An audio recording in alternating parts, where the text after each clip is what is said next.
درود بھیجتے محمد و آل محمد پر اللہ.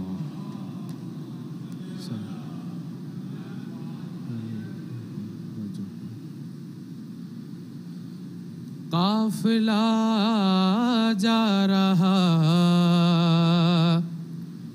ہے وطن کے لیے، کربلا میں قیامت کا ایک شور ہے. قافلہ جا رہا ہے وطن کے لیے، کوئی روتی ہے اپنے جوان لال کو، رو رہی ہے کوئی کم سخن کے لیے. اپنی بربادیوں کو گوارا کیا، خون میں ڈوبے گلوں کا نظارہ کیا، دے دیا فاطمہ کا بھرا گلستان، کربلا تیرے اجڑے چمن کے لیے. قافلہ جا رہا ہے وطن کے لیے، قصر ظالم کبھی قید خانہ، کبھی نوک نیزہ، کبھی تازیانہ، کبھی کون سی تھی اذیت جو دی نہ گئی، ہر جفا تھی اسیر مہن کے لیے. قافلہ جا رہا ہے وطن کے لیے، جب چلے تھے مدینے سے سب ساتھ تھے، اون و جعفر تھے، اکبر تھے، عباس تھے. جا رہی ہوں مدینے تو کوئی نہیں، اب مصیبت فقط ہے بہن کے لیے. قافلہ جا رہا ہے وطن کے لیے، قبر قاسم سے ہے یوں مخاطب پھوپھی، تیری شادی کچھ اس طرح بن میں ہوئی، کوئی سحر کا بھی پھول باقی نہیں، ورنہ لے جاتی قبر حسن کے لیے. قافلہ جا رہا ہے وطن کے لیے، کوئی چادر نہ تھی، کیسی بے داد تھی، ہاتھ ہوتے ہوئے بھی نازاد تھی.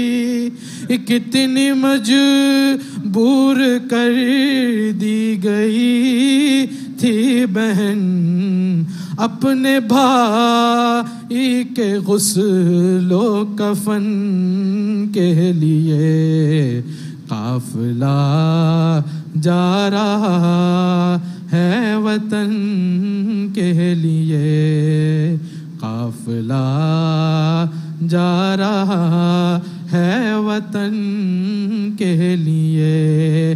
قبر سرور پہ رو کر بہن نے کہا کیا بتاؤں کہ بھئی یا ستم کیا ہوا، کوفہ و شام ہوئے میں ہوں پھری بیردا، آپ محتاج یہاں تھے کفن کے لیے، قافلہ جا رہا ہے وطن کے لیے، کربلا کے لیے۔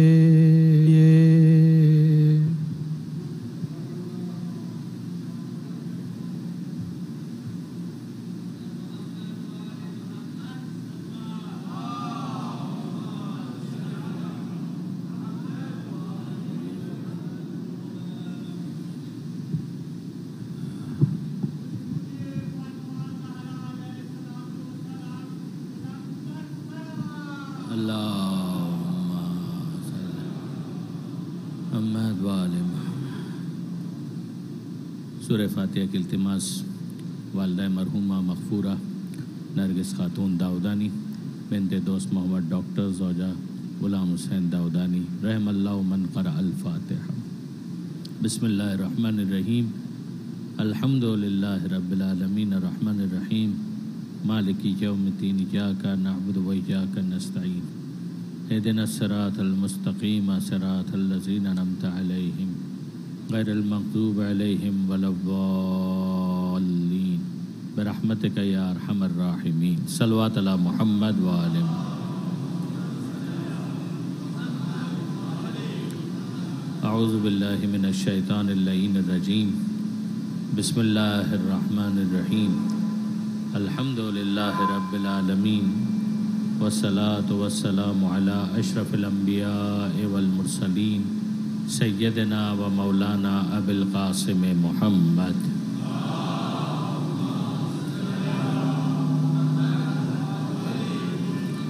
و اہل بیتہ الطیبین الطاہرین المعصومین المظلومین المنتجبین المنتخبین المیامین، لا سیما للامام المنتظر والحجۃ الثانی عشر الذین اذهب اللہ عنہم الرجس وطہرہم تطہیرا۔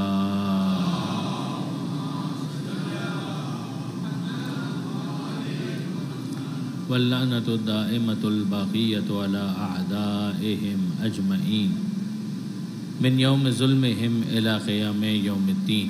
رب اشرح لی صدری ویسر لی امری واحلل عقدۃ من لسانی یفقہوا قولی وجعلنی خالصا لوجہک الکریم یا اللہ، صلوات علی محمد وآل محمد۔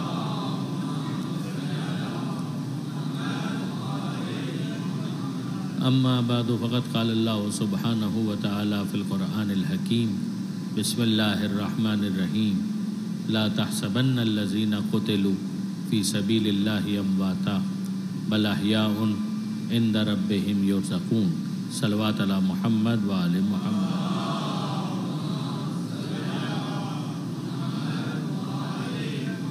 برادران عزیز و خارن محترم، اپنے بڑے بھائی عاشق عباس داؤدانی صاحب اور خانوادے کے دیگر افراد کی طرف سے آپ سب کے شکریہ کے ساتھ کہ آپ ہمارے غم میں شریک رہے، ابتدا ہی میں دعا کرنا چاہوں گا والدہ مرحومہ کے لیے کہ بار الہ باقی جناب سیدہ ان کی مغفرت فرما، ان کے درجات کو بلند فرما، ان کی نیکیوں کا انہیں بہترین اجر عطا فرما، اگر ان سے کچھ خطائیں ہو گئی ہوں تو درگزر فرما، ہم سب کے لیے بھی سفر آخرت کو آسان فرما، باقی زندگی میں اس سفر کے لیے زیادہ سفر فراہم کرنے کی توفیق عطا فرما، زمانے کے امام کے ظہور میں تعجیل فرما۔ درود بھیجیے محمد و آل محمد۔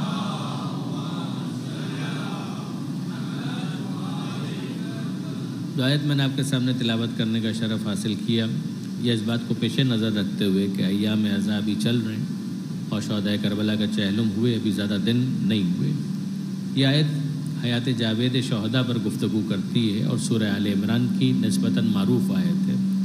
آپ اس بات کو ذہن میں رکھیے گا کہ قرآن مجید کے بعض سورے اس طرح سے ہیں کہ وہ ایک دوسرے کی تکمیل کرتے ہیں، کمپلیمنٹ کرتے ہیں ان کو۔ اس کی بہت مثالیں ہیں، سورہ فلق اور سورہ ناس اس کی واضح ترین مثالیں ہیں کہ دونوں کے مضامین کو اگر آپ دیکھیں تو ان میں ایک اتحاد پایا جاتا ہے، ان میں بہت سے کامن ڈینومینیٹر ہیں کہ تعوذ ہے، پناہ طلبی ہے، ایک شیلٹر ہے، ایک پروٹیکشن ہے جو پروردگار سے مانگی جا رہی ہے۔ دونوں سوروں میں یہی ہے، اعوذ برب الفلق، اعوذ برب الناس، پناہ میں آتا ہوں اے رب فلک، پناہ میں آتا ہوں اے انسانوں کے رب۔ وہاں پر وہ مضمون تھوڑا سا اور آگے بڑھتا ہے کہ رب کی توصیف مزید ہوتی ہے کہ ملک الناس الہ الناس، اور پھر اس کے بعد ذکر آتا ہے کہ کس کے مقابلے میں وہ پناہ درکار ہے کہ من شر الوسواس الخناس الذی یوسوس فی صدور الناس من الجنۃ والناس۔ دوسری طرف اگر آپ دیکھیں تو سورہ فلق کے اندر فوراً ہی ذکر اس کا شروع ہو جاتا ہے کہ جس کے مقابلے میں پناہ درکار ہے کہ من شر ما خلق ومن شر غاسق اذا وقب ومن شر النفاثات فی العقد ومن شر حاسد اذا حسد۔ مگر تھوڑے سے اس ڈفرینس کے ساتھ اگر آپ دیکھیں تو یہ دونوں سورے اپنے مضامین کے اعتبار سے ایک دوسرے کو کمپلیمنٹ کر رہے ہیں، ایک دوسرے کی تکمیل کا کام انجام دے رہے ہیں۔ اس کو آپ مزید دیکھنا چاہیں تو آپ سورہ انفال اور سورہ برات کو دیکھیں، 8واں سورہ اور 9واں سورہ، وہاں پر بھی معاملہ ایسا ہی آپ کو نظر آئے گا کہ دونوں مضامین کے اندر آپ کو ایک اتحاد کی صورت دکھائی دیتی ہے کہ دونوں میں منافقین کا تذکرہ ہے، دونوں کے اندر قتال کا تذکرہ ہے، اور اس طرح سے ہے کہ تکمیل ہو رہی ہے۔ یہی معاملہ آپ کو دکھائی دے گا سورہ بقرہ اور سورہ آل عمران۔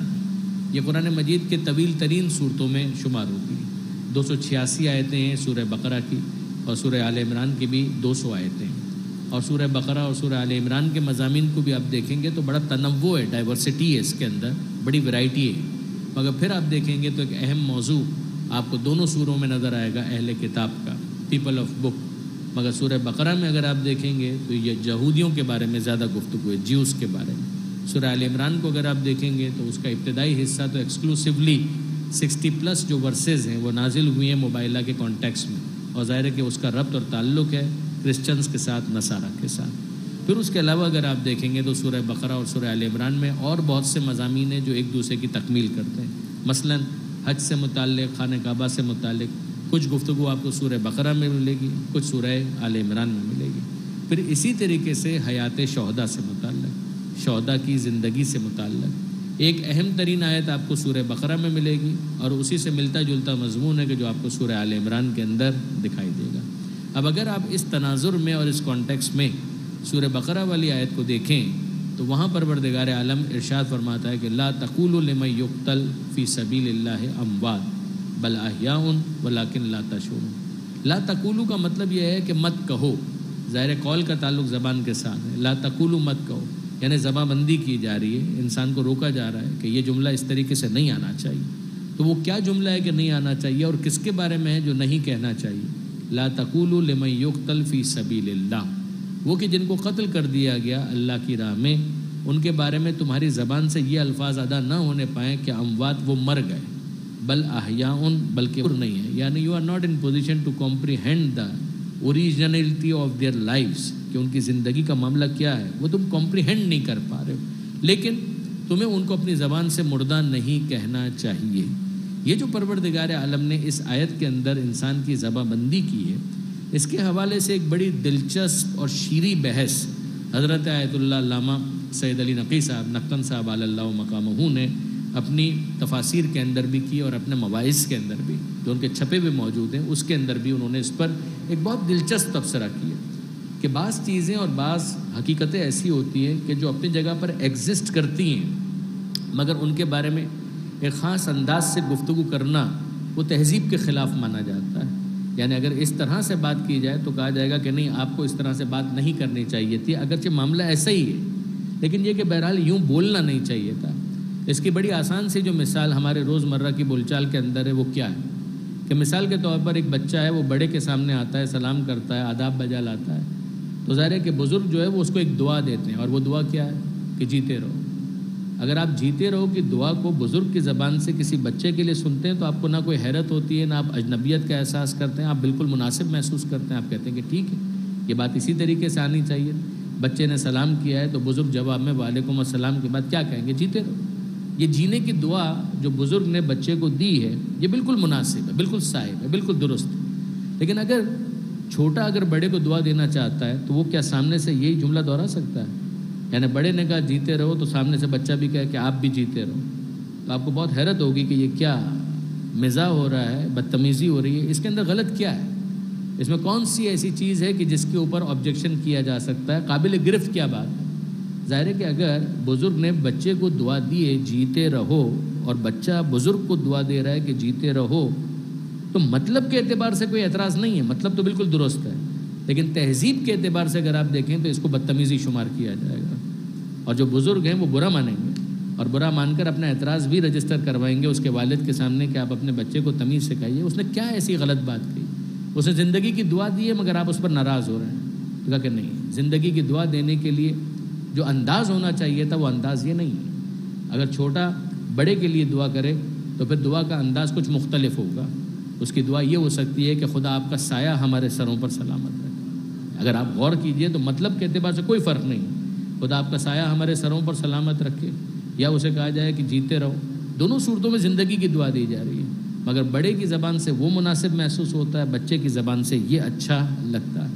ہم بزرگان کے لیے کہتے ہیں مد ظلہ العالی، عربی کے اعتبار سے بھی اگر آپ دیکھیں تو ہم کہتے ہیں مد ظلہ العالی، اللہ ان کا سایہ ہمارے سروں پر سلامت رکھے۔ اور اگر کوئی چھوٹا ہوتا ہے تو اس کے لیے ہم کہتے ہیں سلمہ، اللہ اس کو سلامت رکھے، تو اللہ اس کو سلامت رکھے اور سایہ سلامت رکھے، کوئی بہت زیادہ فرق تو نہیں ہوا، مگر آپ غور کیجئے کہ لفظوں کے ذرا ہیر پھیر کی وجہ سے یا ادھر ادھر کرنے کی وجہ سے، ذرا اوپر نیچے کرنے کی وجہ سے تہذیب لفظی کے پورے معاملے کے اندر کتنا بڑا ایک انقلاب آ جاتا ہے۔ اس چیز کو خود قرآن مجید کے اندر بھی پروردگار عالم نے بیان کیا کہ قولوا للناس حسنا، لوگوں کے ساتھ اچھے طریقے سے بات کرو۔ اس کو اگر آپ ایک اور مثال کے ذریعے سے بھی دیکھیں، شاید میرے نوجوان دوستوں کے لیے کچھ زیادہ بہتر ہو جائے کمپریہینڈ کرنا کہ میں کیا عرض کرنا چاہ رہا ہوں، کہ اگر آپ غور فرمائیں کہ یہاں جو پروردگار عالم نے کہا قولوا للناس حسنا، لوگوں سے بات کرو، اچھے طریقے سے بات کرو۔ آپ کسی کی دعوت کریں، اس کو گھر پر انوائٹ کریں اور 10 ڈشوں کا بوفے لگا دیں، جس میں سبزی بھی ہو، بیف بھی ہو، مٹن بھی ہو، چکن بھی ہو، فش بھی ہو، 4 طرح کے میٹھے بھی رکھ دیں، 10 طرح کے پھل بھی رکھ دیں، اور مثال کے طور پر کولڈ ڈرنک بھی رکھ دیں اور ہاٹ ڈرنک بھی رکھ دیں، اور سب کچھ رکھ دیں، اور پھر اس کے بعد اتنا اہتمام کر کے اس مہمان کو آپ لائیں اور کہیں کہ لے کھا مر، زہر بن جائے گا وہ سارا انتظام۔ آپ اگر اس ایک جملے کی تلخی کو احساس کریں کہ زہر بن جائے گا، وہ سارا جو انتظام کیا تھا، وہ 10 ڈشیں جس میں ہر طرح کی ویرائٹی موجود تھی، یہ سب کا سب زہر بن جائے گا۔ لیکن اگر آپ نے فقط 2-3 ڈشوں کا انتظام کیا ہو، ایک سبزی ہے، ایک گوشت ہے، اور مثال کے طور پر کوئی ایک آدھ ایپیٹائزر رکھا ہے، اور آپ نے کسی کو انوائٹ کیا ہے اور وہ آپ کے گھر پر تشریف لائیں، اور آپ ان کو صرف اتنا کہیں کہ اگرچہ آپ کے شاہن شان ہم انتظام تو نہیں کر پائے، لیکن آپ تشریف لائے، آپ نے ہماری عزت میں اضافہ کیا، اگر چند نوالے آپ تناول فرمائیں گے تو یقیناً اس سے اس گھر کے وقار میں اضافہ ہو جائے گا۔ آپ صرف اندازہ کیجئے کہ ان 10 ڈشوں کی جگہ یہ 4 جملے وہ کام کریں گے کہ ان 4 جملوں کی وجہ سے یہ مختصر سا انتظام 5 اسٹار ہوٹل کا انتظام بن جائے گا، اور وہ 10 ڈشوں کے انتظام کے بعد وہ ایک زہریلا جملہ کہ لے کھا مر، اس کا نتیجہ یہ نکلے گا کہ وہ سارے کا سارا جو انتظام تھا اس کا دل ہی نہیں چاہے گا کہ وہ ایک نوالا بھی آگے بڑھا کر اپنے منہ میں اور اپنے دہن میں رکھ سکے۔ اب اگر اس بحث کو میں آپ تک منتقل کر پایا تو اب میں آپ سے پوچھنا چاہ رہا ہوں کہ یہ جو پروردگار عالم نے یہاں پر کہا کہ لا تقولوا لمن یقتل فی سبیل اللہ امواتا، مت کہو ان کے بارے میں کہ جن کو قتل کیا گیا اللہ کی راہ میں، تو کیا مت کہو ان کو مردہ مت کہو، تو کیا پروردگار عالم یہاں پر تہذیب لفظی سکھا رہا، بولنے کا ایک انداز سکھا رہا کہ ہاں مر تو گئے مگر تمہارے لیے مناسب نہیں ہے کہ تم ان کو مردہ کہو، یعنی تمہیں اچھا لگتا ہے کہ وہ جو اللہ کی راہ میں قتل کیے گئے ان کے بارے میں تم یوں کہو کہ وہ مر گئے، وہ مردہ ہیں، کیا تم کو مناسب لگتا ہے؟ یوں نہیں کہنا چاہیے۔ یہ کہنا اس بات کی دلیل ہے کہ تمہاری تہذیب ابھی ناقص ہے، تمہیں بولنے کا نہ ڈھنگ آیا، نہ بولنے کا فن آیا، نہ لفظوں کا انتخاب آیا، تم نے لفظوں کو ادھر ادھر کر کے ان شہداء کے اسٹیٹس کی خلاف ورزی کی۔ ہاں مر گئے، لیکن تم کو نہیں کہنا چاہیے کہ وہ مر گئے۔ کیا یہاں پر تہذیب لفظی سکھائی جا رہی ہے؟ یہ وہ سوال ہے جو حضرت علامہ نے ریز کیا۔ پھر اس کے بعد وہ فرماتے ہیں کہ اگر کوئی غور کرے تو آگے جو اس کا لاحقہ یا تتمہ موجود ہے اسی پر غور کیا جائے تو سمجھ میں آ جاتا ہے کہ یہ فقط تہذیب لفظی کا معاملہ نہیں ہے، جیسے کہ یہاں آگے پروردگار عالم نے کہا بل احیاء، بلکہ وہ زندہ ہیں، ولکن لا تشعرون، تمہیں ان کی زندگی کا شعور نہیں ہے۔ شعور کا تعلق تہذیب لفظی کے ساتھ نہیں ہوتا، حقیقت ثابتہ کے ساتھ ہوتا ہے، ایک اسٹیبلشڈ فیکٹ جو ہے اس کے ساتھ ہوتا ہے کہ ایک ایسی زندگی ہے کہ جس زندگی کے بارے میں تم شعور نہیں رکھتے۔ شعور کا تعلق جیسے کہ میں نے عرض کیا صرف تہذیب لفظی یا لفظوں کے انتخاب کے ساتھ نہیں ہوتا، لیکن پھر بھی اگر سورہ بقرہ کی اس آیت کے اندر کوئی ایمبیگوٹی، کوئی اجمال، کوئی ابہام تھا تو اس ابہام کو، اس اجمال کو مزید کلیریفائی کیا ہے سورہ آل عمران کی اس آیت نے کہ جس کو میں نے آپ کے سامنے سرنامہ کلام میں تلاوت کرنے کا شرف حاصل کیا۔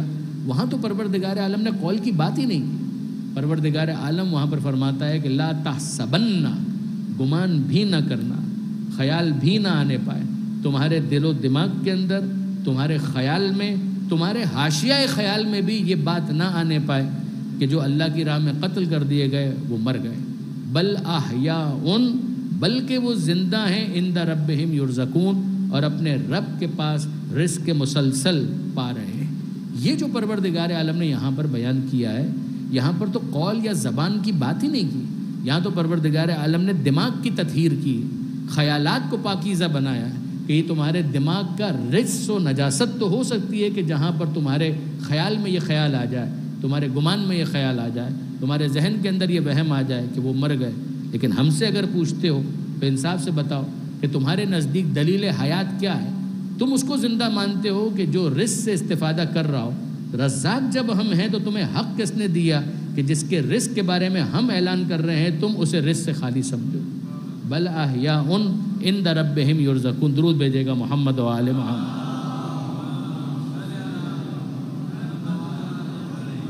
بل احیاء عند ربہم یرزقون، بلکہ وہ زندہ ہیں اور اپنے رب کے پاس سے مسلسل رزق پا رہے ہیں۔ جب رازق ہم ہیں، جب رزاق ہم، یہ تمہارے دسترخوان پر جو نوالے تم اپنے رزق کے طور پر بنا رہے ہو اور جس کو اپنے ذہن سے متصل کر کے اپنے وجود کا حصہ بنا رہے ہو، تو تم کو یہ رزق کس نے فراہم کیا؟ تم سب اس بات کے قائل ہو کہ رزق دینے والی ذات خدا کی ہے، تو جب ہم ان کے رزق کا اعلان کر رہے ہیں تو تمہیں حق کس نے دیا کہ انہیں حیات سے خالی سمجھو؟ ہم بتا رہے ہیں عند ربہم یرزقون، وہ اپنے رب کے پاس رزق پا رہے ہیں۔ یہاں پروردگار عالم نے سمپل ایک صیغہ نہیں بھی استعمال نہیں کیا جس کو ہم کہیں کہ پروردگار تاکید کے بغیر کہہ دیتا، نہیں، نون تاکید ثقیلہ جو ڈبل انٹینسیفائر کا فائدہ دیتا ہے۔ ضرور بضرور ہم اس بات پر اصرار کرتے ہیں، خبردار نہ ہونے پائے کہ تمہارے خیال میں کہیں یہ بات آ جائے، تمہارے دماغ میں کہیں یہ بات آ جائے، یعنی یہ اتنا اصرار شدید، اصرار مزید انٹینسٹی کے ساتھ پروردگار عالم فرماتا ہے خبردار گمان بھی مت کرنا، لا تحسبن، تمہارے دماغ میں کہیں یہ بات نہ آنے پائے کہ وہ مر گئے، بل احیاء، بلکہ وہ زندہ ہیں، اپنے رب کے پاس رزق پا رہے ہیں۔ یہاں میں آپ کے سامنے برادران عزیز اس کے فردر ایلابریشن کے لیے مستعار لینا چاہوں گا وہ نکات جو مرحوم و مغفور حضرت علامہ ذیشان حیدر جوادی علی اللہ مقامہ نے غالباً اپنی زندگی کی آخری تقریر میں انہوں نے، یا آخری تقریروں میں سے ایک میں انہوں نے یہ کمال کا تجزیہ کیا تھا، اور حیات شہداء کے حوالے سے یہ واقعاً ایک منفرد رخ ہے کہ جس کی طرف عام طور پر ذہن متوجہ نہیں ہوتے، کہ اگر آپ حیات شہداء کے تعلق سے یوں اسیس کریں اور انالائز کریں کہ پروردگار عالم نے نیکیوں کے بارے میں ایک اصول ہمارے سامنے بیان کیا۔ یہ قرآن مجید میں پروردگار عالم بیان کرتا ہے کہ من جاء بالحسنہ فلہ عشر امثالہا، کہ اگر کسی نے کوئی ایک نیکی کا کام انجام دیا، من کوئی بھی، جاء آیا، بالحسنہ نیکی لے کر، فلہ تو اس کو ملے گا عشر امثالہا، کتنے برابر؟ 10 برابر۔ ظاہر ہے کہ 10 کے لیے جو عربی کا لفظ ہے اس سے ہم خوب واقف ہیں، عشرہ، ہمارے یہاں محرم کے عشرے ہوتے ہیں، 40 کا عشرہ ہوتا ہے، تو 10 مجلسوں کے مجموعے کو عشرہ کہا جاتا ہے، عشرہ مجالس۔ تو اگر آپ دیکھیں یہاں پروردگار عالم نے عشر کی بات کی، فلہ عشر امثالہا، اس کے لیے 10 برابر اجر ہے۔ کس کے لیے؟ جو بھی کوئی نیکی لے کر آیا، یہ جو بھی کوئی نیکی لے کر آیا، یعنی بس وہ نیکی قبول ہو جائے، یعنی اگر وہ ایکسیپٹیبل ہے تو پروردگار عالم جب اس کا ثواب دے گا تو اتنا نہیں دے گا جتنا لسٹ میں لکھا ہوا تھا، یا اب یوں سمجھ لیجئے کہ اگر انعام لکھا ہوا انعام جو اعلان شدہ انعام ہے وہ جتنا بھی ہے، نماز کے لیے ہے، روزے کے لیے، حج کے لیے، عمرے کے لیے، عزاداری کے لیے، ماتم کے لیے، مجلس کے لیے، نوحے کے لیے، مرثیے کے لیے، جس کام کے لیے نیکی، کسی غریب کی مدد کرنا، کسی بھوکے کو کھانا کھلانا، کسی گرتے ہوئے کو سنبھالنا، کسی جاہل کو پڑھا دینا، کچھ بھی نیکی کا کام ہو، اگر وہ نیکی کا کام اس نے انجام دیا اور اس کو ہم ایک مانیں اور اس ایک نیکی کے کام کے لیے پروردگار عالم نے جو بھی ثواب لسٹ کے اندر لکھا ہوا تھا لوح محفوظ میں، لیکن اگر دینے کی جب باری آئے گی، ایگزیکیوشن کا جب مرحلہ آئے گا، تو پروردگار عالم کا فضل اور کرم یہ ہے کہ پروردگار کی طرف سے اعلان ہوتا ہے کہ ہم اس کو وہ اتنا ہی نہیں دیں گے کہ جتنا ہم نے طے کیا تھا، بلکہ ایگزیکیوشن کے مقابلے پر، ایگزیکیوشن کے موقع پر ہم اس کو 10 ٹائمز تو دیں گے، یعنی اگر وہ ثواب ایکس تھا تو ملنے گا، جب ملے گا تو وہ 10x بن جائے گا۔ اگر روزے کا ثواب پروردگار نے y رکھا تھا تو جب دیا جائے گا تو y نہیں ہوگا، وہ 10y ہوگا۔ جب اس نے عزاداری کی تھی، فرض کیجئے اس عزاداری کا ثواب z تھا، تو جب دیا جائے گا تو 10 ٹائمز z اس کو وہ ثواب دیا جائے گا۔ یہ پروردگار عالم کا کرم نہیں ہے تو اور کیا ہے؟ جتنا اس نے وعدہ کیا تھا، جتنا اس نے اعلان کیا تھا، جتنا اس نے طے کیا تھا، ایگزیکیوشن کے موقع پر، عطا کے موقع پر پروردگار عالم 10 برابر تو اس کو دے ہی دے گا۔ اب یہاں پر اگلی بات آتی ہے، اور وہ یہ کہ درست ہے کہ 10 برابر کا اعلان ہوا، مگر یہ منیمم ہے یا میکسیمم؟ یہ کم سے کم ہے یا زیادہ سے زیادہ؟ تو برادران عزیز، یہ زیادہ سے زیادہ نہیں ہے، یہ کم سے کم ہے۔ یعنی اتنا تو ملے گا، یہ تو اعلان ہو گیا، مگر یہ تو منیمم کا اعلان ہے۔ مگر زیادہ سے زیادہ کتنا؟ یہ اس کو ایلیویٹ کر سکتا ہے، وہ کتنا اس کے اندر اضافہ کر سکتا ہے؟ وہ اپنی پیورٹی میں اضافہ کرے، اپنے خلوص میں اضافہ کرے، اپنی نیت کو اور امپروو کرے، اپنے عمل کی کوالٹی کو اور بہتر بنائے۔ تو یہ 10 ٹائمز کی جگہ اور کتنا ہو سکتا ہے؟ جب اس کی اگر بات کی جائے تو اب آپ قرآن مجید میں سورہ بقرہ اس کے اینڈ میں اگر آپ آ کر دیکھیں گے تو اینڈ سے کچھ پہلے آپ کو ایک پورا پیراگراف ملے گا انفاق فی سبیل اللہ پر۔ پروردگار عالم نے انفاق کو باقاعدہ موضوع بنا کر ایک طویل پیراگراف وہاں پر آپ کو نقل ہوتا ہوا دکھائی دے گا، جس کے اندر کہا گیا انفاق یعنی خرچ کرنا خدا کی راہ میں۔ ظاہر ہے کہ اس کا اہم ترین مصداق جو ذہن میں آتا ہے وہ مال ہے، روپیہ، پیسہ، درہم، دینار، ڈالر، جو جس کے پاس ہے۔ لیکن انفاق کے موضوع میں بڑی وسعت ہے۔ اگر کسی نے اپنا وقت خدا کی راہ میں دیا ہے تو وہ بھی انفاق ہے۔ اگر کسی نے فی سبیل اللہ کسی کو کچھ پڑھا دیا تو وہ بھی انفاق ہے۔ اگر کسی نے بلڈ ڈونیشن دے دیا تو وہ بھی انفاق فی سبیل اللہ ہے۔ اگر کسی کے پاس تجربہ ہے، اس نے اپنا مشورہ، قیمتی مشورہ کسی مومن کو دے دیا، یہ بھی انفاق فی سبیل اللہ۔ کسی کو کونسلنگ کی ضرورت تھی، اس نے اپنا وہ تجربہ کونسلنگ کے ذریعے سے اس کی رہنمائی فراہم کر دی، یہ بھی انفاق فی سبیل اللہ ہے۔ اور اگر کسی نے اپنی جان خدا کی راہ میں دے دی تو یہ بھی انفاق فی سبیل اللہ ہے۔ مگر انفاق فی سبیل اللہ لا شک فیہ ولا ریب کہ پہلا مصداق ذہن میں فوراً پیسہ آتا ہے، روپیہ آتا ہے۔ اس سے مجھے انکار بھی نہیں ہے کہ اس کی بڑی اہمیت ہے۔ کئی مرتبہ اس ممبر سے بھی اور دوسرے ممبروں سے بھی ہم یہ بات عرض کر چکے کہ پروردگار عالم دولت کا مخالف نہیں ہے، رویوں کو دیکھنا چاہتا ہے کہ کون دولت کے آنے کے بعد قارون بن کر ناکام ہو جاتا ہے، کون ختیجہ بن کر کامیاب ہو جاتا ہے۔ درود بھیجیے گا محمد و آل محمد۔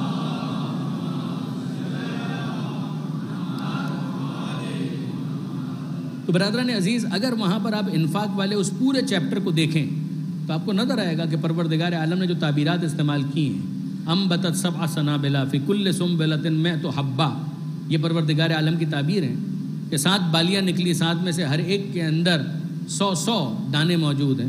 تو وہ ایک کام جو اس نے کیا تھا، اس کو اگر آپ یونٹ مانیں تو یہ معاملہ تو کہاں تک چلا گیا؟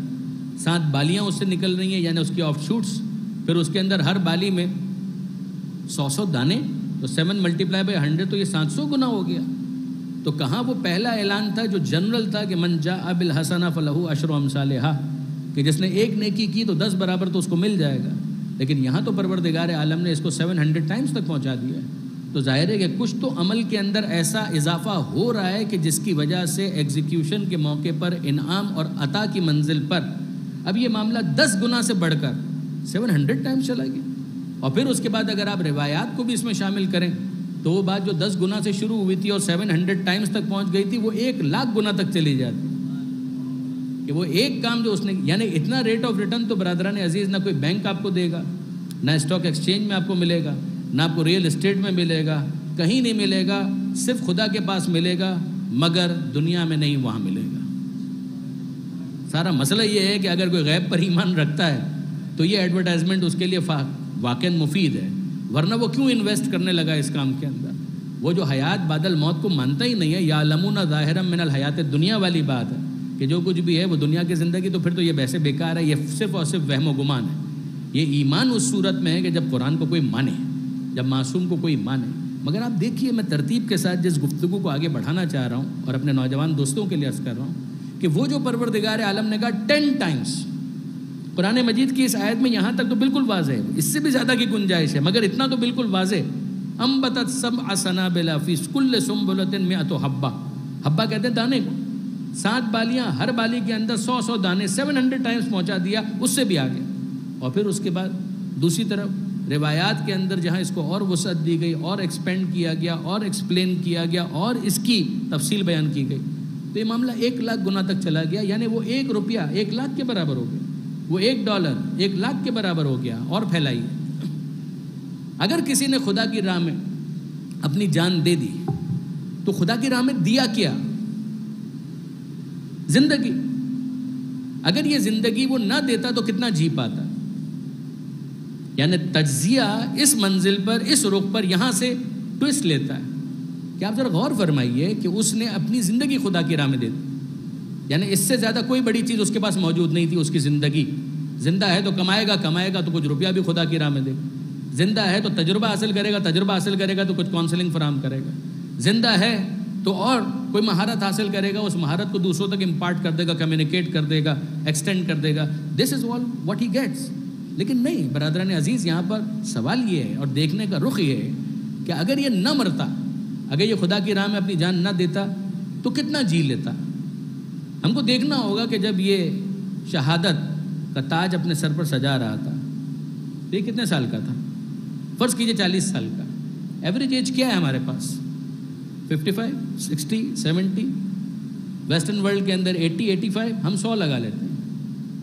یہ 40 سال کا تھا کہ جب اس نے شہادت کا تاج اپنے سر پر سجایا.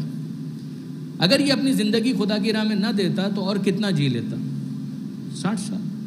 تو مانیے کہ اس نے 60 سال خدا کی راہ میں دے دیے, پورے 60 سال خدا کی راہ میں دے دیے. 60 سال کے اندر ممکن ہے یہ گناہ بھی کرتا, ممکن ہے یہ ثواب بھی کرتا, ممکن ہے یہ اچھا بھی کرتا, ممکن ہے یہ برا بھی کرتا. یہ معصوم تو نہیں تھا, یہ غیر معصوم تھا. اس نے 60 سال خدا کی راہ میں دے دی. اگر 60 سال کی ایج میں اس نے شہادت حاصل کی تو 40 سال خدا کی راہ میں دے دی. 70 سال کی عمر میں یہ چلا گیا, شہادت حاصل کی تو 30 سال اس نے خدا کی راہ میں دے دی.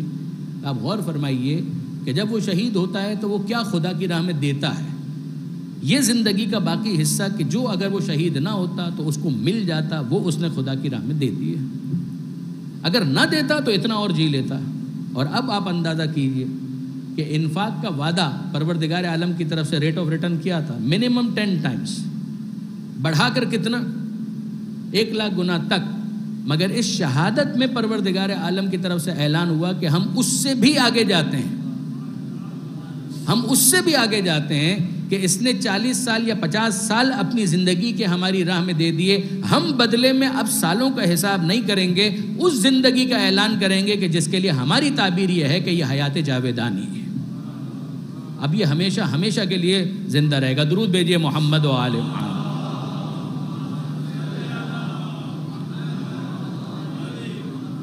اب جو اس کو مل رہا ہے اس کا نام ہے حیات جاوید.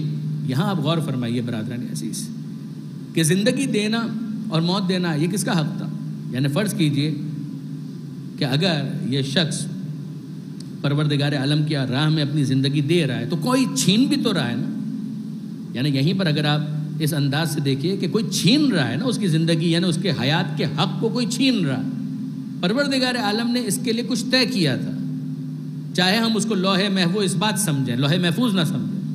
جیسے کہ بہرحال یہ 2 الگ الگ معاملات چلتے ہیں نا, کہ ایک لوح محفوظ, ایک لوح محفوظ اس بات. چلیے ہم لوح محفوظ اس بات لیتے ہیں. یمحو اللہ ما یشاء و یثبت و عندہ ام الکتاب, سورہ رات کی آیت ہے, اسی کے ذیل میں یہ بحث آتی ہے علم کلام کی کتابوں کے اندر اور تفاسیر کے اندر. نہیں لیتے ہم لوح محفوظ, ہم لوح محفوظ اس بات کہ اگر یہاں پر اس سے حق حیات کو نہ چھینا جاتا تو خدا نے کچھ طے کیا تھا. ایوریج ایج کی بنیاد پر ہم 100 تک چلے گئے کہ پروردگار مزید اس کو جیتا ہوا دیکھنا چاہتا تھا, اور ایک دشمن سامنے سے آ کر اس سے حق حیات کو چھین لیتا ہے. تو یہ حق حیات کو چھین لیتا ہے, یہ کس کو چیلنج کر رہا ہے؟ زندگی دینا کس کا کام تھا؟ موت دینا کس کا کام تھا؟ محیی کون ہے, ممیت کون ہے؟ محیی کہتے ہیں زندگی دینے والے کو, یہ خدا کے ناموں میں سے ایک نام ہے. ممیت کہتے ہیں موت دینے والے کو, یہ خدا کے ناموں میں سے ایک نام ہے. جیسے جبار ہے, قہار ہے, غفار ہے, ستار ہے, رحمان ہے, رحیم ہے, ذوالجلال والاکرام ہے. اسی طرح خدا کے ناموں میں سے ایک نام ہے محیی, زندگی دینے والا, ممیت, موت دینے والا. تو یحیی و یمیت, زندگی تو وہ دیتا ہے, موت تو وہ دیتا ہے. مگر اگر اس نے آ کر اس سے حق حیات کو چھین لیا تو اس نے کس کو چیلنج کیا؟ اس شہید ہونے والے کو یا اس کو کہ جو محیی تھا؟ اس کا یہ اعلان تھا کہ میں اسے مثلاً مزید 50 سال جیتا دیکھنا چاہتا ہوں، اور اس نے سامنے سے یہ کہا کہ ہم اس سے حق حیات کو چھین لیں گے، تو زندہ دیکھنا چاہتا ہے، ہم اسے زندہ نہیں رہنے دیں گے۔ اور بظاہر اس نے اس کی گردن کاٹ لی، اس کا سر کاٹ لیا، اس سے بظاہر روح تو برباس کر گئی، مگر یہاں پروردگار عالم کو اس نے چیلنج کیا کہ تو محیی ہو کر اسے زندہ رکھنا چاہتا ہے، میں اسے موت دیتا ہوں، جس کے جواب میں پروردگار عالم نے کہا تو ناکام ہے اپنے چاہنے کے باوجود، بل احیاء عند ربہم یرزقون۔ باوجود یہ کہ تو نے اپنی دانست اور اپنے ذوم میں یہ سمجھا کہ تو نے اس کو مار دیا، مگر ہم اعلان کرتے ہیں کہ یہ زندہ ہے اور اپنے رب کے پاس رزق پا رہا ہے۔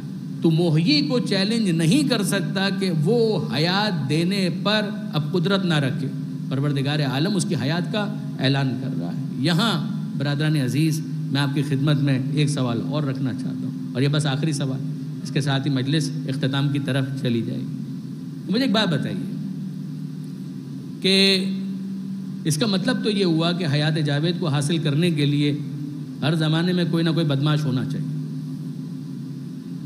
کیونکہ جب تک حجاج بن یوسف نہیں ہوگا تو وہ ظلم کرے گا نہیں، جب ظلم کرے گا نہیں تو قتل کرے گا نہیں، اور جب قتل کرے گا نہیں تو یہ شہید ہوگا نہیں، اور جب شہید ہوگا نہیں تو حیات جاوید کا تاج اس کے سر پر ہوگا نہیں۔ یعنی دو میں سے ایک کام کریں، یا تو مثال کے طور پر یہ شہادت کے شوق میں خود آگے بڑھے اور کسی نہ کسی سے جھگڑا کرتا رہے، تو کوئی نہ کوئی اس کو قتل کرے تاکہ اس کو شہادت کا، تو اس طرح سے شہادت تو نہیں ملے گی، جو ملے گی وہ ہلاکت ملے گی۔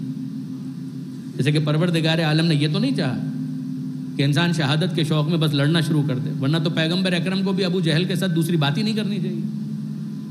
ایمان کی دعوت دیں اور وہ قبول نہ کرے تو پیغمبر اکرم بس تلوار نکالے اور لڑنا شروع کرے، پھر تو پیغمبر اکرم کو اتنے عرصے تک زندہ رہنا ہی نہیں چاہیے، فوراً شہید ہو جانا چاہیے۔ مولا کائنات بھی 63 برس تک کیوں زندہ رہے؟ تلوار چلانی نہیں چاہیے، اور اگر کبھی امن و امان کا موقع آ بھی جائے تو بھی مولا کو کہنا چاہیے کہ بس کسی نہ کسی طریقے سے جنگ ہو، بائی ہوپ اور بائی کروک، دس وے اور دیٹ وے، کچھ نہ کچھ ایسا ہو۔ نہیں برادران عزیز، ہر زمانے میں اگر حجاج بن یوسف نہیں ہے، ہر زمانے میں اگر یزید نہیں ہے، تو یاد رکھیے گا کہ یہ بھی ایک بہت دلچسپ بحث ہے، علماء نے اس کے اوپر کلام کیا۔ ایک ہے آپ کے اعضاء و جوارح اور ایک ہے آپ کا نفس، ان دو میں فرق ہے، اعضاء اور نفس میں فرق ہے۔ اعضاء منتظر سبب رہتے ہیں، میں اس کو بہت مشکل نہیں بناؤں گا، میں چاہوں گا کہ آسانی کے ساتھ اس بات کو منتقل کر دوں۔ اعضاء یہ جو آرگنز ہمارے ہیں یہ منتظر سبب رہتے ہیں، مگر نفس وہ مقام ہے کہ جہاں پر ایک صفت اسٹیبلش ہوتی ہے۔ اعضاء و جوارح یہ منتظر سبب رہتے ہیں۔ دیکھیے، ایک ہے سخاوت، یہ عمل کا نام نہیں ہے۔ سخاوت اگر ہے تو عمل ہوگا، لیکن سخاوت خود عمل کا نام نہیں ہے، یہ ملکات نفس میں سے ہے۔ میں عرض کروں آپ کی خدمت میں، اگر ایک شخص ایسا ہے کہ جو سخی ہے، تو اگر کبھی کسی مستحق کو دیکھے گا تو وہ صدقہ دے گا، اور جب وہ صدقہ دے گا تو وہ اپنے نفس میں کوئی تنگی محسوس نہیں کرے گا، اس لیے کہ وہ سخی ہے، وہ اپنے آپ کو اتنا ڈیولپ کر چکا ہے کہ اس کے اندر سخاوت رچی بسی ہے، جنروسٹی ہے۔ یعنی ایک وہ شخص ہے کہ جو مولانا سے تقریر سنتا ہے، درس سنتا ہے، صدقہ دینے کا یہ فائدہ ہے، صدقہ دینے کا وہ فائدہ ہے، یہ ثواب ملے گا، یہ ثواب ملے گا، یہ ثواب ملے گا، پھر اس کے بعد وہ باہر جاتا ہے، اور جب یہ عمل وہ کرنا چاہتا ہے تو بار بار اپنی جیب میں دیکھتا ہے، پھر اپنے دل کو مناتا ہے، ہاں چلو ٹھیک ہے یہ کام کر لیتے ہیں، ہاں چلو ٹھیک ہے یہ کام کر لیتے ہیں۔ یہ سخی نہیں ہے، یہ ایک عمل کر رہا ہے، نو ڈاؤٹ کرنے کی کوشش کر رہا ہے، لیکن یہ سخی نہیں ہے۔ سخی اس کو کہتے ہیں کہ جب وہ عمل کرے تو اس کا دل اندر سے تنگی محسوس نہ کرے، وہ انریسٹ فیل نہ کرے، یعنی ہی از ویل پریپیئرڈ فار دیٹ۔ اگر فرض کیجئے کہ اس کے پاس پیسہ نہیں بھی ہے تب بھی وہ سخی ہے، کہ اگر پیسہ ہوتا اور کوئی مستحق آتا تو دیتا، اور دیتے ہوئے تنگی محسوس نہ کرتا۔ آپ نے غور فرمایا؟ تو اعضاء منتظر سبب رہتے ہیں کہ کوئی غریب آئے تو میں دوں، لیکن دل، جس کے لیے دوسرا نام نفس کا ہے، آپ دل کہہ لیجئے، نفس کہہ لیجئے، کہ دل اس کا اگر سخی ہے تو وہ ہے۔ اگر آپ ویلفیئر اسٹیٹ کے اندر پہنچ گئے کہ جہاں پر کوئی مستحق نہیں ہے، کوئی فقیر نہیں ہے، کوئی غریب نہیں ہے، کوئی کشکول گدائی لیے ہوئے بھیک نہیں مانگ رہا، لیکن اگر وہ شخص سخی ہے تو وہ سخی ہے، چاہے کوئی مانگنے والا ہو چاہے کوئی مانگنے والا نہ ہو۔ طے ہے کہ اگر کوئی مانگنے والا آیا اور اس کو پتہ چل گیا تو یہ دینے میں بخل نہیں کرے گا، اس لیے کہ وہ سخی ہے، وہ اپنے آپ کو آلریڈی ڈیولپ کر چکا ہے۔ ایون یہ کہ اس کے پاس دینے کے لیے ہے ہی نہیں، وہ تو خود مستحق ہے، مگر مستحق ہونے کا یہ مطلب نہیں ہے کہ وہ سخی نہیں ہو سکتا۔ اگر وہ سخی ہے تو اس کا مطلب یہ ہے کہ پیسہ ہوتا تو دینے میں بخل نہ کرتا۔ تو غور کیجئے گا، اعضاء منتظر سبب رہتے ہیں، اگر اس کے پاس کیپیبلٹی ہے تو وہ یہ کام کرتا۔ اگر ایسا ہے تو اس کا مطلب یہ ہے کہ جنورسٹی اس کا اخلاق بن چکا ہے۔ یہی معاملہ شجاعت کا ہے، یہی معاملہ شجاعت کا، بریوری جس کو آپ کہتے ہیں، اس کا تعلق دل کے ساتھ، اس کا تعلق دل کے ساتھ۔ اگر وہ شعر آپ کے ذہن میں ہو کہ رزم حق و باطل ہو تو مثل بز کوہی، وہ حلقہ یاراں تو پہلوان وغیرہ، سبت جعفر صاحب کا بہت مشہور شعر ہے کہ رزم حق و باطل یعنی حق و باطل کا معرکہ تو مثل بز کوہی، بز کہتے ہیں بکری کو، بز کوہی یعنی پہاڑی پر چڑھنے والی بکری، کہ رزم حق و باطل ہو تو مثل بز کوہی، باطل کے ساتھ میدان میں مقابلے کا موقع آیا تب پتہ چل رہا ہے کہ کون کتنا بہادر ہے۔ وہ حلقہ یاراں تو پہلوان وغیرہ، کہ اگر ہمیں موقع ملے تو ہم یوں کر دیں گے اور یوں کر دیں گے، یہ تو زبان سے آپ کہہ رہے ہیں، ہاتھ سے تو تب آپ کریں گے جب موقع آئے گا۔ تو جب موقع نہیں آیا تو معاملہ دل کا ہے۔ تو دل بہادر کا ہے یا بزدل ہے، شیر دل ہے یا بزدل ہے؟ تو آپ غور فرمائیے، وہاں پر تو دل کا لفظ جو ہے وہ استعمال ہو رہا ہے اس فیکلٹی کے لیے، بزدل شیر دل، کتنا یہ بہادر ہے، اس کا تعلق دل کے ساتھ۔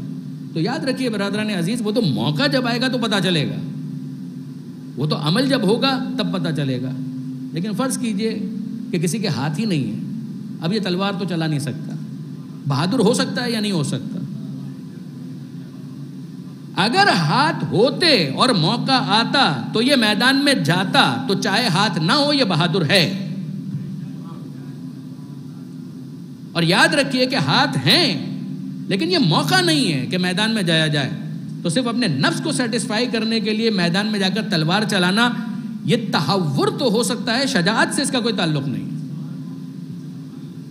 یہ شخص اپنی طاقت کا استعمال کر رہا ہے مگر طاقت کا یہ استعمال بے محل ہے۔ اسرائیل بھی بہت طاقت کا استعمال کرتا ہے، یہ طاقت کا استعمال اس کو بہادر نہیں بناتا، یاد رکھیے گا۔ دہشت گرد بھی اپنی طاقت کا استعمال کرتا ہے، یہ طاقت کا استعمال درندہ تو بنا سکتا ہے، بہادر نہیں بنا سکتا۔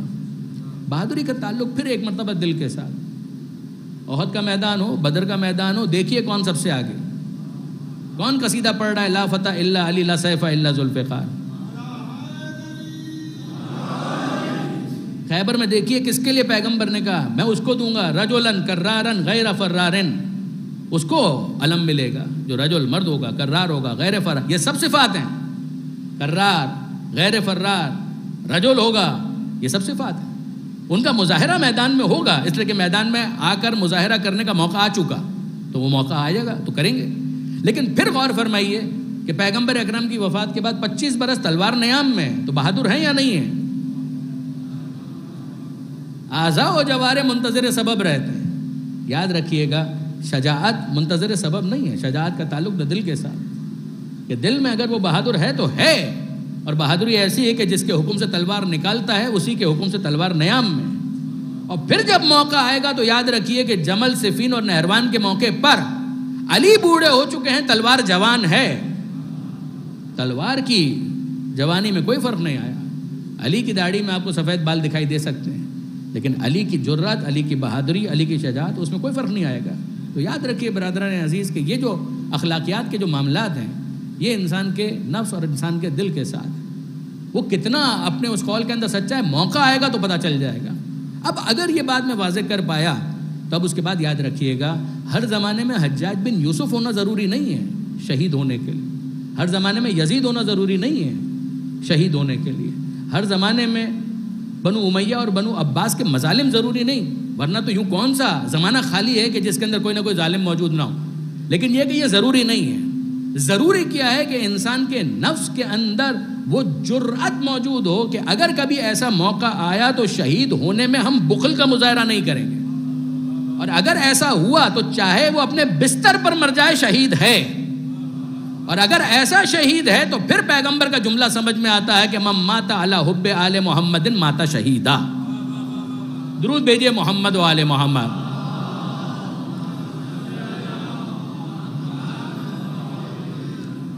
کہ علی کی محبت، آل محمد کی محبت جس دل کے اندر ہوتی ہے، پھر وہ شخص بزدل نہیں ہو سکتا، پھر وہ کمزور نہیں ہو سکتا۔ اور یہیں پر میں ایک بہت طالب علم کی حیثیت سے عاجزانہ ایک نقد کرتا ہوں اور کروں گا، ایک طالب علم کی حیثیت سے، اور وہ کیا کہ علامہ اقبال کا جو یہ شعر ہے کہ شہادت ہے مطلوب و مقصود مومن، نہ مال غنیمت نہ کشور کشائی، میں اتفاق نہیں کرتا، یعنی ان کے اشعار مجھے خود بہت پسند ہیں، لیکن یہ کہ یہ شعر جو ہے کہ شہادت ہے مطلوب و مقصود مومن، نہ مال غنیمت نہ کشور کشائی، دوسرا مصرع بالکل ٹھیک ہے، نہ مال غنیمت نہ کشور کشائی نہ شہادت، ان میں سے کچھ بھی مطلوب و مقصود و مومن نہیں ہے۔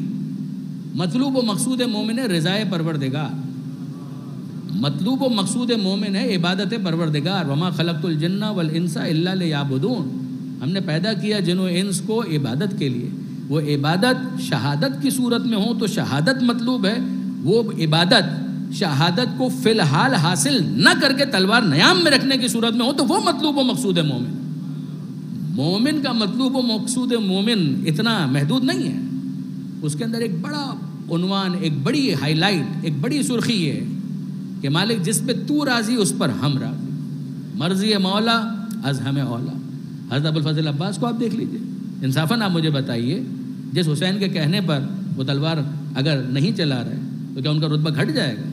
قطعاً نہیں۔ بعد میں بالآخر شہادت کا تاج ان کے سر پر سجا اور بہت خوب سجا، مگر معیار تو ایک ہے کہ مولا تیری کیا مرضی، میں اپنے جذبات کا پابند نہیں ہونا چاہتا، آپ کے حکم کا پابند ہونا چاہتا ہوں، میں خدا کے حکم کا پابند ہونا چاہتا ہوں۔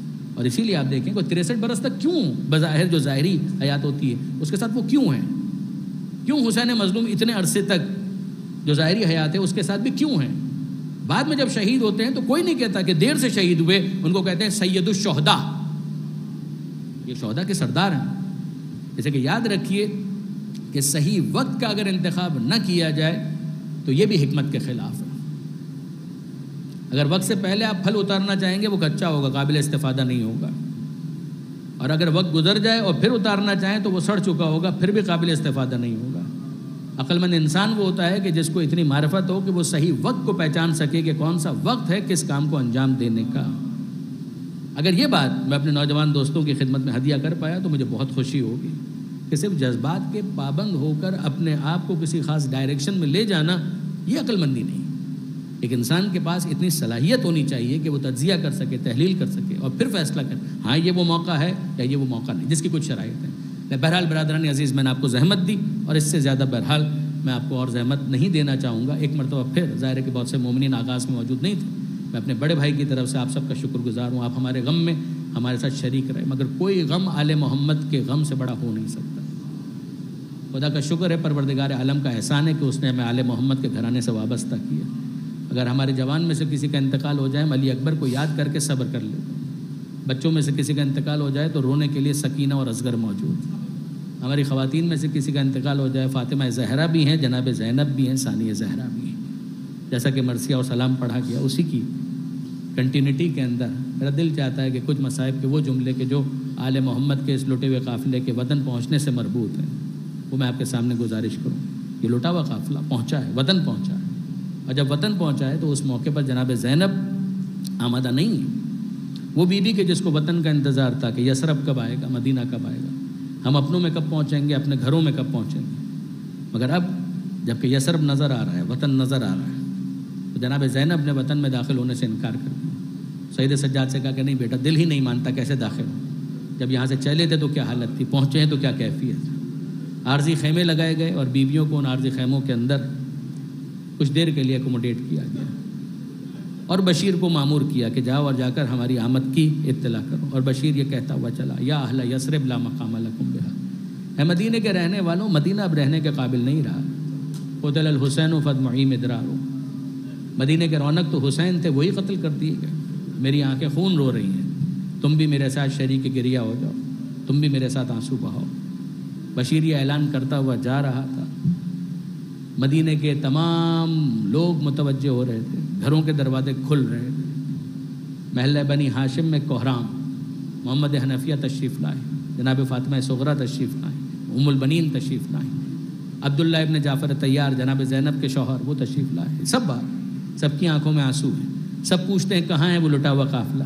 بشیر متوجہ کرتے ہیں، اور جب سب وہاں پر پہنچے ہیں تو سید سجاد ایک کرسی پر، عارضی کرسی، اس کو ممبر بنا کر اس پر بیٹھے ہوئے ہیں، آنکھوں میں آنسو تھے، رومال سے آنسو خشک کر رہے تھے، اور پھر ایک خطبہ دیا ہے سید سجاد نے۔ اس خطبے کا پہلا اور آخری جملہ، پہلے جملے میں سید سجاد فرماتے ہیں الحمدللہ، شکر ہے اس خدا کا جس نے اس امتحان کے لیے ہم آل محمد کا انتخاب کیا، جس کے بعد امام حسین کی شہادت بیان کی، اور اختتام پر فرماتے ہیں ہم سے تو محبت کا حکم دیا گیا تھا، ہم سے تو محبت کا حکم دیا گیا تھا، اگر ظلم کرنے کا حکم دیا گیا ہوتا تب بھی اتنے مظالم نہ ڈھائے جاتے جو حکم محبت کے بعد ہم پر ڈھائے گئے۔ یہ جملہ کا سید سجاد کا خطبہ مکمل ہو گیا، اور اب اس کے بعد عبداللہ ابن جعفر طیار وہ پوچھتے ہیں کوئی مجھے بتائے گا میری زوجہ زینب کس خیمے میں ہے؟ کسی نے کہا عبداللہ آپ کی زوجہ زینب اس خیمے میں۔ عبداللہ اس خیمے کے اندر داخل ہوئے، ایک ضعیفہ نظر آئی، نظریں جھکائیں اور باہر تشریف لائے۔ پیچھے سے جناب زینب نے آواز دی عبداللہ کیا ہوا؟ کبھی بھی معافی چاہتا ہوں، کسی نے کہا تھا کہ یہ میری زوجہ کا خیمہ ہے، ورنہ میں یہ گستاخی کبھی نہ کرتا، کسی نامحرم خاتون کے خیمے میں اس طرح سے کبھی داخل نہ ہوتا۔ جناب زینب فرماتی ہیں عبداللہ یہ کون سا دن آ گیا کہ شوہر اپنی زوجہ کو نہیں پہچان پا؟ لیکن اے شہزادی زینب عبداللہ کا قصور نہیں ہے، شام کے زندان سے رہائی کے بعد کیفیت یہ تھی کہ چہروں کے رنگ تبدیل ہو گئے، عبداللہ پہچان نہیں پائے کہ یہ میری زوجہ زینب ہے۔ اور اس موقع پر جناب فاطمہ صغرا کیا کرنا، جناب فاطمہ صغرا آئیں اور جناب رباب کی گود میں کچھ ڈھونڈنے لگی، نظر نہیں آیا، پھر آگے بڑھی، وہ بچی اپنی معصومیت کے اندر آگے بڑھتی، جناب زینب کی گود میں ڈھونڈا، نظر نہیں آیا، جناب لیلا کی آغوش میں تلاش کیا، نظر نہیں آیا۔ کسی نے پوچھا کہ فاطمہ صغرا کیا تلاش کر رہے؟ کہا آپ نے کہا میرا بابا مارا گیا، میں نے صبر کیا، آپ نے کہا میرا چچا عباس مارے گئے، میں نے اس پر بھی صبر کیا، آپ نے کہا میرے بڑے بھائی علی اکبر مارے گئے، میں نے اس پر بھی صبر کیا، مگر میرا ننھا بھیا علی اصغر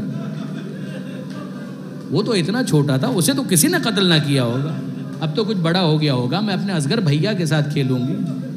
بیویوں نے منہ پھیر کر رونا شروع کیا، اور کسی نے کہا اے صغرا تجھے کیسے بتائیں، جہاں علی اکبر پیوند خاک ہے وہیں کربلا میں کہیں تیرا ننھا بھیا علی اصغر بھی کربلا کی خاک میں آرام کر رہا ہے۔ اور پھر اس کے بعد جب یہ قافلہ مدینے میں داخل ہو رہا تھا، اب بھی جناب زینب سے کچھ نہیں کہا جا رہا تھا، جناب ام کلثوم نے جناب زینب کی ترجمانی کرتے ہوئے ایک مرثیہ فی البدی انشاء کیا، اور اس کے ابتدائی 2 شعر یہ ہیں کہ مدینہ جدنا لا تقبلینا، اے نانا کے مدینہ آ تو گئے ہیں مگر ہمیں قبول مت کرنا، مدینہ جدنا لا تقبلینا، نانا کے مدینہ آ تو گئے ہمیں قبول مت کرنا، فبالحسرات والاحزان جینا، ہم بڑی حسرتوں اور غموں کے ساتھ آئے ہیں، جب یہاں سے چلے تھے تو سہاگ سلامت تھے، گودیاں آباد، اور جب پلٹ کر واپس آئے سہاگ اجڑ چکے ہیں، گودیاں ویران ہو چکی ہیں۔ اور پھر اس کے بعد جب روزہ نظر آیا ہے تو جناب زینب نے وہ کام کیا جو جناب یوسف نے اس وقت کیا تھا جب جناب یعقوب نظر آئے تھے۔ جب یعقوب کو آتا دیکھا تو یوسف علیہ السلام نے اپنے آپ کو سواری سے گرا دیا تھا، اور جب جناب زینب نے روضہ رسول دیکھا ہے اپنے آپ کو ناکے سے گرا دیا، اور آہستہ آہستہ قریب ہوئی، چوکھٹ کو تھام کر یہ کہنے لگی اے نانا میں آپ کے حسین کی شہادت کی خبر لے کر آئی، اے نانا میں آپ کے حسین کی شہادت کی خبر لے کر آئی ہوں۔ اور پھر جب قبر رسول تک پہنچی تو کہنے لگی نانا جب سفر سے کوئی واپس آتا ہے تو سوغات لے کر آتا ہے، کوئی ہدیہ کوئی تحفہ لے کر آتا ہے، ایک سوغات میرے پاس بھی ہے، اور یہ کہہ کر حسین کا خون بھرا کرتا قبر پیغم پر ڈال دی ہے، اور ایک جملہ اور کہا اے نانا اگر یہاں نامحرم نہ ہوتے تو آپ کی نواسی شانوں سے ردا ہٹا کر آپ کو دکھا دے، وہ رسیوں کے نشان، امت نے ان شانوں کے اندر رسیاں باندھی۔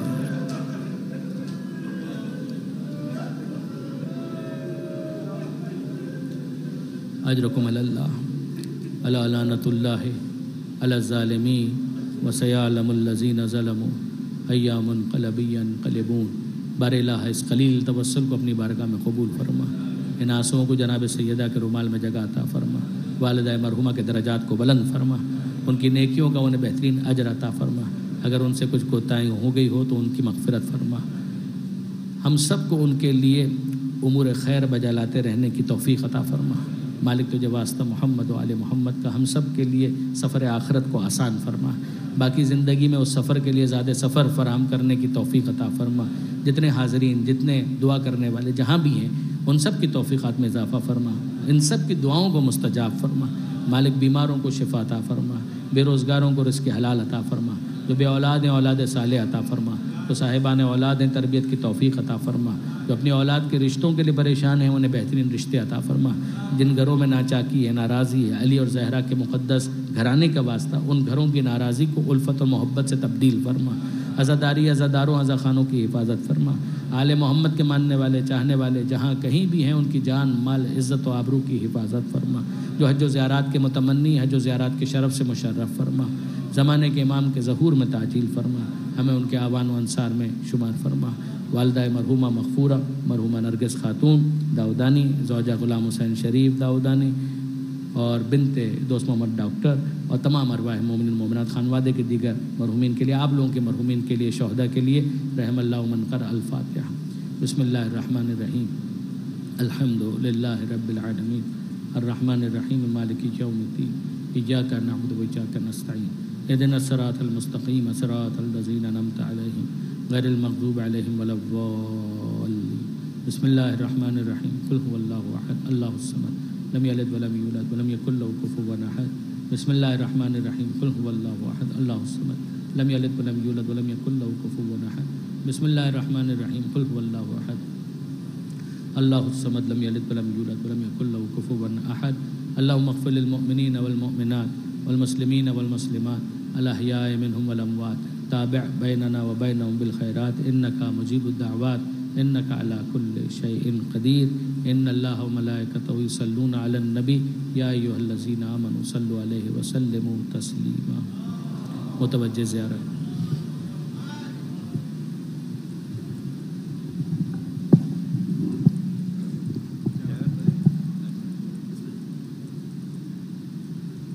متوجہ زیارت۔ بسم اللہ الرحمن الرحیم، السلام علیکم یا رسول اللہ، السلام علیکم یا نبی اللہ، السلام علیکم یا باعث الہدیٰ، السلام علیکم یا ابا الحسن یا امیر المؤمنین، السلام علیکم یا فاطمۃ الزہراء سیدۃ نساء العالمین، السلام علیکم یا ابا محمد یا حسن ابن علی ایھا المجتبی ابن رسول اللہ، السلام علیکم یا ابا عبداللہ الحسین وسائر المستشہدین بین یدی خصوصاً ابو الفضل العباس، السلام علیکم یا علی ابن الحسین زین العابدین و محمد ابن علی الباقر و جعفر ابن محمد الصادق و موسیٰ ابن جعفر الکاظم ورحمۃ اللہ وبرکاتہ۔ السلام علیکم یا غریب الغرباء، السلام علیکم یا معین الضعفاء والفقراء، السلطان یا ابا الحسن یا علی ابن موسیٰ الرضا الراضی بالقدر والقضاء وعلی اختک المعصومہ ورحمۃ اللہ وبرکاتہ۔ السلام علیکم یا محمد ابن علی ایھا التقی الجواد وعلی ابن محمد ایھا الہادی النقی والحسن ابن علی ایھا الزکی العسکری، السلام علیک یا صاحب العصر والزمان، الامان الامان الامان من فتنة الزمان، سیدی اجل اللہ تعالی فرجک وسہل اللہ تعالی مخرجک وظہورک ورحمۃ اللہ وبرکاتہ۔